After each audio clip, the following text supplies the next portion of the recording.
परमेश्वर के दास भाई बख्श सिंह के द्वारा लिखित और प्रकाशित की गई पुस्तक ईश्वरीय भेदों का प्रकाश में से दैनिक संदेश। 12 जुलाई। टूटा मन परमेश्वर के योग्य बलिदान है। हे परमेश्वर, तू टूटे और पिसे हुए मन को तुच्छ नहीं जानता। भजन संहिता 51 और उसका 17 वचन। पुनरुत्थान के दिन प्रभु शमौन पतरस को दिखाई दिया। लूका 24 अध्याय और उसका 34 वचन।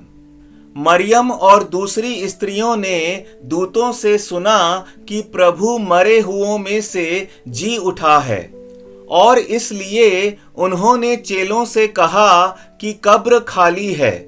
यह सुनकर शमौन पतरस खाली कब्र को देखने के लिए क्यों दौड़ गया होगा, उसकी कल्पना हम कर सकते हैं। लूका 24 अध्याय और उसका 12 वचन।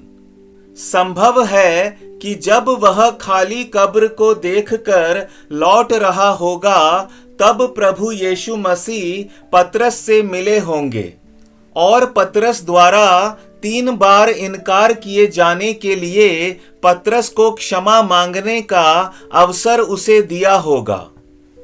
प्रभु की अधिक कृपा और क्षमा प्राप्त करने से प्रेरित पतरस को कैसा महान आनंद प्राप्त हुआ होगा।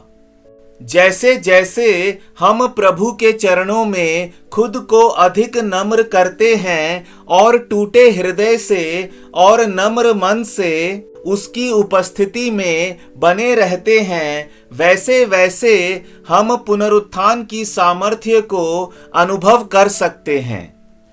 यही पतरस सभी विश्वासियों को लिखता है, तुम दीनता से कमर बांधे रहो, क्योंकि परमेश्वर अभिमानियों का सामना करता है, परंतु दीनों पर अनुग्रह करता है। इसलिए परमेश्वर के बलवंत हाथ के नीचे दीनता से रहो, जिससे वह तुम्हें उचित समय पर बढ़ाए। पहला पतरस उसका 5वां अध्याय और उसका 5वां और 6वां वचन। मत्ती 23 अध्याय और उसके 12वें वचन में हम पढ़ते हैं, जो कोई अपने आप को बड़ा बनाएगा वह छोटा किया जाएगा।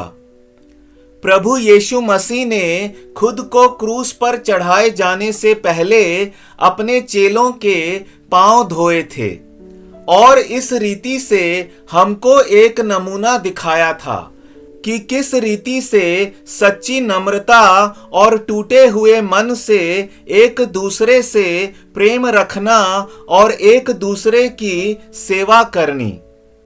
यशाया 57 अध्याय और उसके 15 वचन के अनुसार हमारा पवित्र और सामर्थी परमेश्वर केवल 2 ही स्थानों पर निवास करता है। मैं ऊंचे पर और पवित्र स्थान में निवास करता हूँ और उसके संग भी रहता हूँ जो खेदित और नम्र है। मनुष्य के हाथों से बनाए हुए स्थान में वह नहीं रहता। और मत्ती 11 अध्याय और उसके 29 वचन में हमारे प्रभु ने कहा है कि मुझसे सीखो, क्योंकि मैं नम्र और मन में दीन हूँ, और तुम अपने मन में विश्राम पाओगे। परमेश्वर की उपस्थिति में नम्र रहने का पाठ हमें जीवन भर सीखना पड़ता है। परमेश्वर हमारे अंदर और हमारे द्वारा बड़े काम करता है, इसे देखकर फूल जाने और अभिमानी होने का स्वभाव आसानी से हमारे अंदर आ जाता है। प्रभु ऐसा करे कि हम दीन रहें और परमेश्वर की महिमा में से अपने लिए महिमा ना चुराएं और इस परीक्षा से अपने आप को बचाएं। प्रभु आपको बहुतायत से आशीष दे।